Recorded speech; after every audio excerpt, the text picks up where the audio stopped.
Hello and welcome everyone. So welcome back to Muse the News. This is going to be the second episode. It's going to be following up our last one where we talked about the legacy World of Warcraft servers potentially getting official releases at last. Something we've been waiting for quite a while. So I've held off on putting this out for a little bit longer than I originally planned to because I wanted to kind of see if there was going to be any further feedback once we got the official posts and breakdowns from the Mark Kern meeting and the Nostalrius meeting.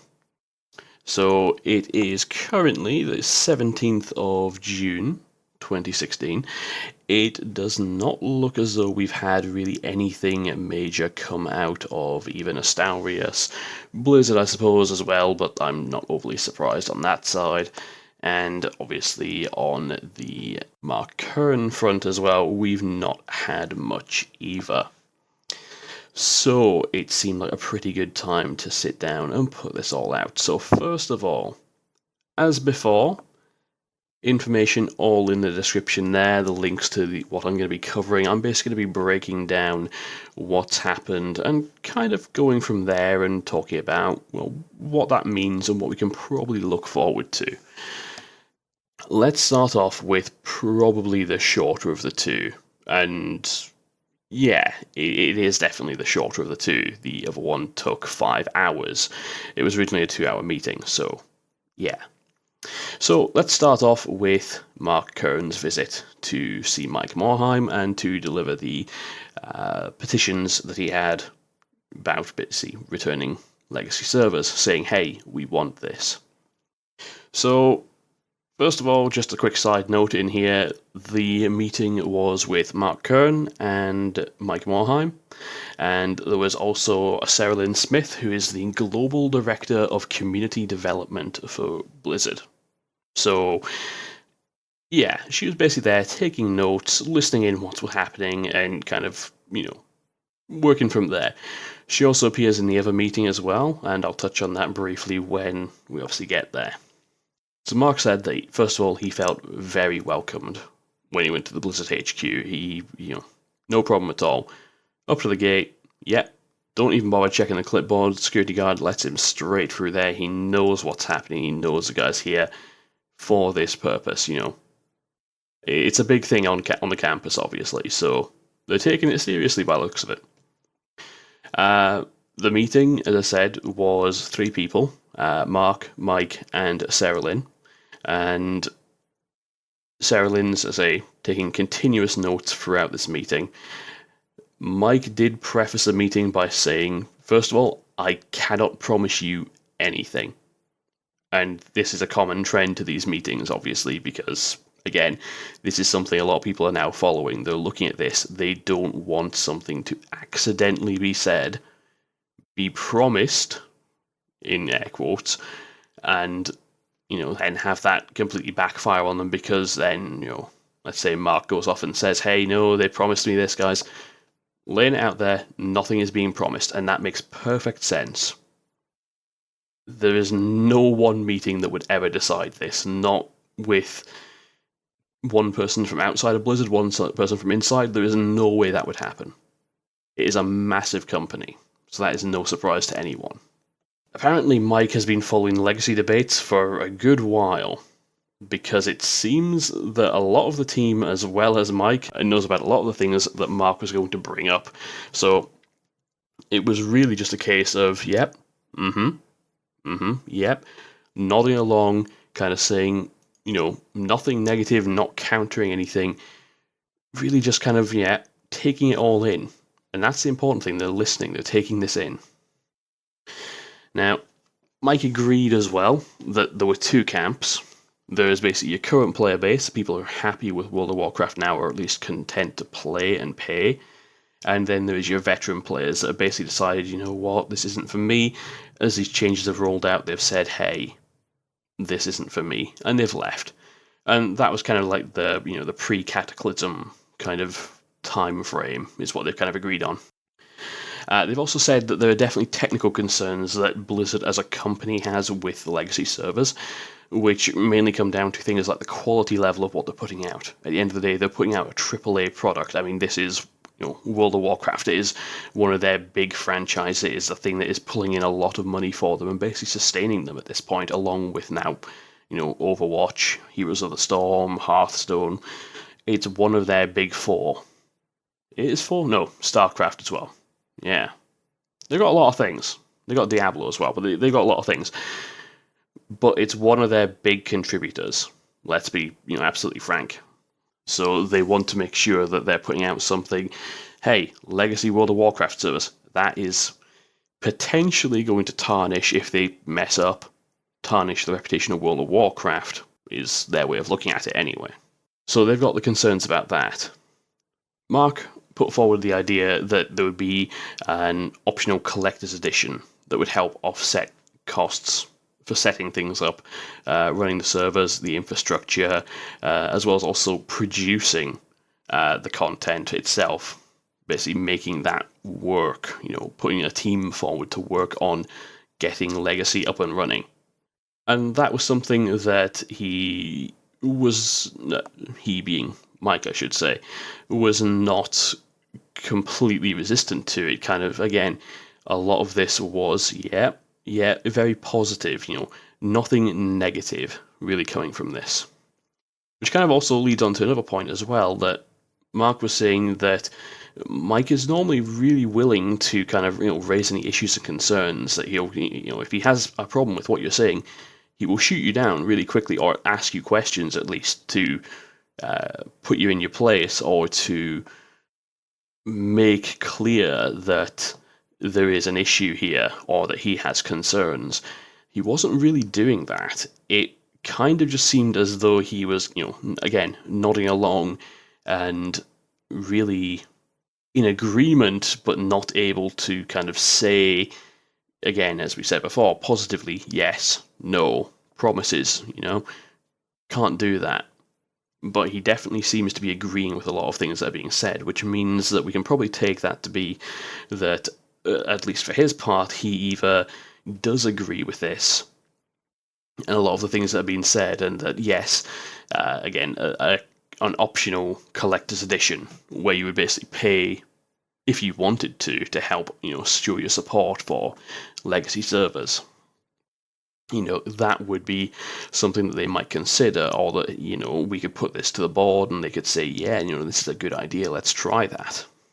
So it seems as though there is some, positivity. This is not something that is just kind of, hey, we've started thinking about this in the last 5 minutes. It seems as something they've actually kind of thought on, either at a personal level or at a business level, and kind of started to, throw some ideas back and forth. So that's, again, a positive thing to look at. So, I mean, to really round that off, Mike was saying that he was really looking forward to meeting the Nostalrius team. He was really impressed by the technical skill that they'd put forward, and obviously shown by getting the servers up and running, and to run them as well as they had, with what was available to them as well. So, as well as, technical skill, also just the time and effort that they put in, the amount of code that they'd shown on their Twitter at least, and through the forum posts that they'd actually changed. There's actually a little infographic, I'm not sure I'll be able to find it, but if I can, it'll be, again, in the description below. A little infographic basically showing the amount of code inputs that were changed to make, the optimizations to the server that made it such a popular legacy server. So they had put in a lot of time there, and some of the numbers are pretty impressive. And finally, of course, Mark signed off his video saying, of course, that there are a lot of things that Blizzard are currently doing. They have just pretty much released Overwatch, a big venture for them. They've released a brand new IP out there. Obviously, a lot of people love it. It seems to be incredibly popular at the moment, so that's definitely good for them. There is the World of Warcraft movie release, which has more or less happened now. It's had its supposed global launch, which still isn't quite global, but, most places now are kind of seeing it. And you've then got, of course, Legacy. You've got Legion, the ramp up to Legion, where, having listened to people from Blizzard talk, there's a lot of, overtime going in there, what they call crunch time, making sure that they're actually getting everything done, and to really push that out and make sure content is where they want it to be in a releasable state for Legion. And of course, they've got BlizzCon later in the year as well, so they have a lot of things that they're looking for and they're trying to balance at the moment. There's a lot of plates spinning up in the air right now, and they're trying to balance all of that, and at the moment they're not going to take on the additional plate, as it were, of a legacy server and putting all that up with all of this. They want to kind of get some of that out of the way. So, I mean, obviously Overwatch is now out of the way. The movie release, it's mostly there. It'll be done in the next month or so, but you've still, of course, got BlizzCon and you've got Legion. So until then, until the end of the year, really, we're not going to see it. And as I said in the last video, realistically, I wouldn't expect to see anything on legacy servers until probably at least 2017.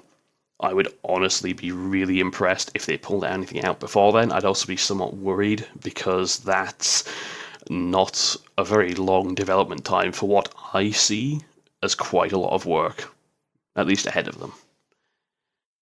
But that is basically Mark's visit in a nutshell there. That's pretty much, I mean, if you want to go and obviously read the full thing, again, link below, but that's the short and sweet of it. Again, took everything in, put the petitions in there, yep, that's fine, they've gone and read through that, I'm sure, every single one of them, but obviously the point being they've obviously received them and they can say, hey, look, okay, here is physical proof there are a lot of people who want this. Fair enough, that's done. Mike and Mark have spoken, and obviously we've kind of got the feedback on that, and we can kind of see what, again, the CEO of Blizzard thinks on this matter. And again, from Mark's previous knowledge of him, he's kind of able to say the guy's not resisting a lot of what's being said. He seems to somewhat be on board with it, even though he can't, again, promise one way or the other. So that's a positive. So now the big one. And again, bear in mind this was, let's see what it's on, Friday the 3rd of June. Originally scheduled as a 2-hour meeting, it turned into 5 hours. So there's a lot that went on in this. People who are involved in this one, let's kind of get the names out there. You've got Mike Morhaime again, obviously CEO of Blizzard. J. Allen Brack, the executive producer for World of Warcraft. Tom Chilton, the game director for World of Warcraft. Ian Hazakostas, the assistant game director for WoW. Marco Chiogla, the technical director for World of Warcraft. Sarah Lynn Smith again, global director of community development. Kester Robinson, the manager of World of Warcraft's community development. Vanessa Vanison, the PR manager of World of Warcraft, and Randy Jordan, the Blizzard community manager. So a lot of people from the community team there and community development team, the technical and game directors there as well as the producer and the CEO. So, I mean, this is kind of like the people who are, know what's going on. This is the people we want to kind of see here. The people who can say, well, I mean, from a technical standpoint or from a production standpoint, from a community standpoint, from a public relations standpoint, this is the kind of people we want to see. So this is a very promising lineup, first of all. So what did they talk about? Well, they had the Nostalrius team, that is, basically went in there and were doing a presentation. And the topics that they've covered are the project story, which is for Nostalrius, which includes the WoW emulation history, so basically everything they did with that. Community analysis through survey and Nostalrius data. The internal structure presentation and how a volunteer-based team could create something like Nostalrius, so basically how they got that all to work. The technical details about the server architecture that they designed to handle the high population. So again, going back to what we had previously, again, talking about how they could manage to get what they got. And then, again, this is the kind of thing that Mike was saying, hey, this is actually quite impressive. I'm looking forward to finding out how they did this. So that's kind of going to help. This is the kind of things that they're trying to do. They're trying to basically help the Blizzard team see, hey, you guys managed to do this with that server that you kind of just, had lying around. Not exactly, of course, but that's what they're kind of showing them. They're showing them this is how we did it. You guys with your, education, qualifications, etc., I'm sure you guys can find a better way of doing this, but this is how we did it. And then that will kind of, prime the pump and turn the wheel and all that kind of metaphorical mumbo jumbo. It'll basically get them to where they want to be, hopefully. Next topic was a presentation of the GM team organization, so basically how the game masters were laid out and how they handled basically the community management side of it and any problems that happened. So again, from the community management and community development side, that's important. They want to see how that was handled. Technical insight of a part of the anti-cheat system that they were using and basically had built up themselves, so basically how they stop people from hacking the game, because if you don't remember or you didn't play, there were quite a few people who were hacking and cheating back in the day.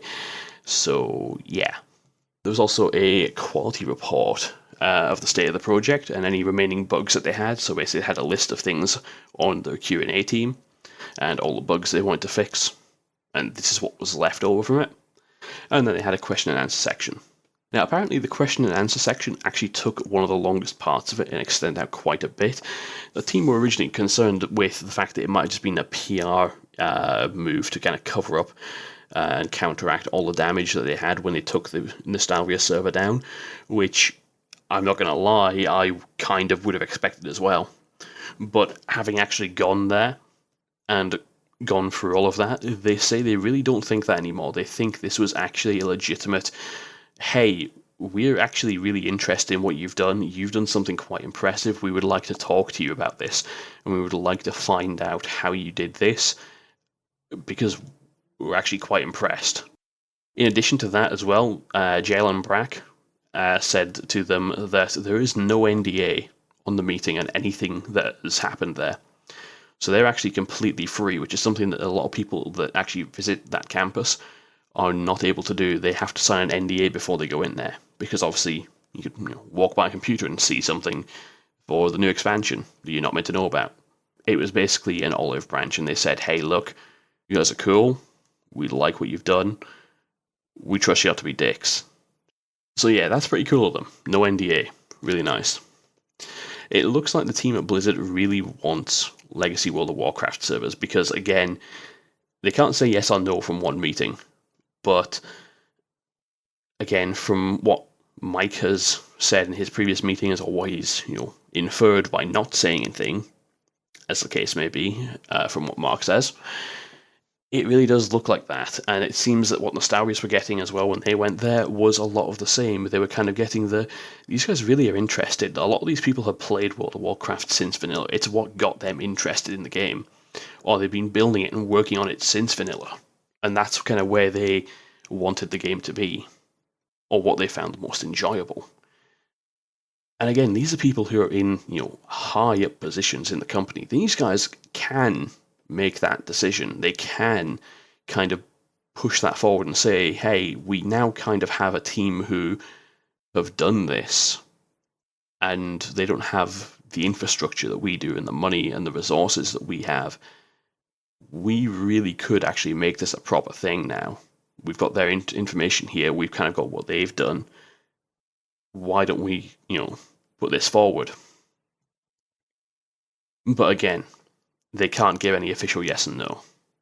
But the team definitely do seem to want it. Now, from there as well, because again, there's a lot to be covered there, but the team basically came back and said, hey, the people at Blizzard have said to us they do have the source code for the original World of Warcraft. But there is more to that.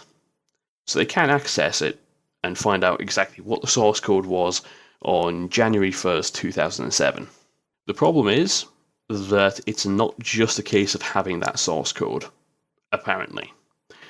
What it actually has to do is it has to generate, effectively, a client file, a server file, as well as the dependencies for those files, which is part of a really complex build process. Apparently, this is something beyond my level of knowledge. I obviously don't run a game, don't run an MMO, and I also don't work for Blizzard, so I can't tell you exactly what that means. But from what was explained, and from people who, are explaining this as people who have ran a server, they're saying, yeah, this is kind of what they're saying, this makes sense. Unfortunately, not as simple as we kind of hoped it would be, considering they have the source code. To round that up, I mean, one of the big things that Blizzard has a worry about with putting this server out there, beyond obviously, if you ignore making the files back up and making the clients and the server files that they need for it all, that all aside, what they're worried about really is the fact that this is going to be a AAA release. Because, let's be fair, there's World of Warcraft, which is a AAA MMO. Yeah? If you release World of Warcraft Legacy, or whatever you want to call this, it's going to be held at the same standard. It's still going to be expected to be a AAA MMO. And don't get me wrong, back when it was there, it was a AAA MMO. That's why it was popular. But it's also going to have to be modified. Now, if you think about it, if you go onto a private server, which is run by, people out of their basement, effectively, to simplify this, obviously no disrespect meant to them, but let's say it was run out of someone's basement, and you knew that, and you were playing on a server, and it was a bit laggy, and things didn't quite do what you wanted to, and it crashed every so often, you'd be fine with that. You're not paying for it. What are you going to care? If you're playing a game which is released by a developer, by a big publisher, I mean, this is Activision Blizzard. This is a big name, yeah? If you're playing a game they've released, and you're paying money, a subscription every month, to play this game, and the game starts crashing, or the servers are laggy, or any of the things that I just mentioned, guess what? You're suddenly pissed. Because there is that level of what you expect when you start paying money for something. That's what they're worried about, because it's not going to be polished to the level that they want to feel good about putting it out. Because at the end of the day, if you can say, you know what, I can go and get this, and maybe even a better service, by going to get this free, again, let's say Nostalrius was still up, if you can go and say, hey, I can just go and play Nostalrius, and I can get pretty much the same thing there, and it's free, and it doesn't cost me, any money a month, well, guess what? You're probably not going to pay money for that, are you? Let's be fair. If you can get it for free and, quote, better elsewhere, why are you going to pay for it? You're not. That's what they don't want to do. If they make a misstep with this, and they release it, and it's subpar, to be polite, to what they could be getting elsewhere, they will very much screw up a big thing. Legacy servers are something that if you release it, it's effectively a brand new game. You don't want your launch to be bad. There's a phrase, you only get one first impression. If you make a bad first impression with a relaunch of something that you've already done once before in people's minds, if, yay, this is World of Warcraft from 7, 8, 9, 10, however many years ago, and you screw it up, question is, how did you do so well with it last time? How have you screwed it up so badly this time? Now, obviously, there are technical reasons to it, but that's not what goes through your head when you're sitting there and you're looking at this error screen and thinking, why the hell can't I just play what I paid for? So, with that, that is what we know so far. That is what's happened from these two meetings. So, in closing then, let's look at what we've got here. Realistically, we're not going to hear anything this year.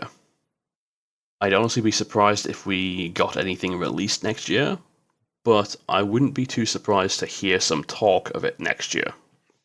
By 2017, we're going to be free of Overwatch release. It'll be done, it'll be out of the way, it'll be, what, about 6 months, 7 months old now at that point, so yeah, that'll be fine. The Warcraft movie will be out, everyone will hate it, everyone will love it, whatever's going to happen with that. BlizzCon will be out the way for another year, and you won't have Legion to worry about. That'll just be kind of, hey, content patch, keep pushing it out there, etc., etc. But at that point, once you've got past all of these things, you can then start to actually look at what I think will be happening, which will be a small team will be hired, and they will be looking at the information that Nostalrius have provided. So they will be looking at how they set the servers up to actually handle the population that they had. See if that's something they can integrate with what they had, or what they have now, maybe more to the point, depending on just how suitable that is for a mainstream release. Anti-cheats, looking at that kind of thing. The quality report that we had from Nostalrius, have a look at that and kind of see where they had their system, and see if they can kind of make that work and adjust any bugs that they found there. But realistically, what's going to be happening first is they're going to be looking at taking the original source code and making that work. Because if you have the source code, realistically, you can, in most cases, make things work. It's just a case of making that what they call a complex build system or build process, making that work for the old source code to produce something that works now. Because obviously they've changed how the servers work, so, fair enough. They need to kind of make that work in such a way that they can start adjusting that. Basically make it so, hey, you create this file, this file, this file, this file, but not this one anymore. You're going to make this one instead, because that's how we've now changed things. And that's going to work with our new servers. And they kind of roll through like that. So they can kind of basically bring it all up to date, polish it up a bit. Then they can kind of look at, again, what Nostalrius have brought there and say, hey, okay, so server architecture, how do we do that? Okay, we got that. So realistically, I think it's going to be a big year, 2017. You're going to have a lot of work done on this. And I'd honestly say have a look at the Blizzard career section. Have a look at the Blizzard job section. See what's going on there. You will probably see a lot of job postings going on there towards the end of this year and potentially at the start of next year. I would imagine there's going to be a lot of job positions opening up there in the development and programming side of things. I think they're going to be building a team for that. I obviously don't know, but that's what I expect to see. I hope to see that, because if that happens, that is a step close to where we want to be. It's just going to take time. You just need to give them time at this point so they can kind of settle themselves down and hammer through it. Once they've got that done, we'll be in a good spot. Alright guys, so I'm going to wrap this up just now then. Thank you very much for listening to me for what's probably been about the last half hour or so of your life there. Now, I really do hope this all comes to fruition. I will keep you guys updated if I do hear anything. There are going to be links below, as I've said, to everything that I've talked about here. There's also going to be social links there, so Facebook, Twitter, Twitch, for when I do stream eventually again. If you want to keep up with what's going on, and if you want to kind of see if there's a new video posted again, subscribe to the YouTube channel, check out the Facebook, check out the Twitter. I'm relatively active on Twitter. I'll be posting a couple of times a day sometimes, and I'll go quiet for a couple of days if there's not much going on. But if there is a new video, you will see it posted either on the Facebook or the Twitter, as well as YouTube, obviously. So just keep an eye on those two at least. And with that, guys, thank you very much for watching, very much for listening. I'll see you guys next time.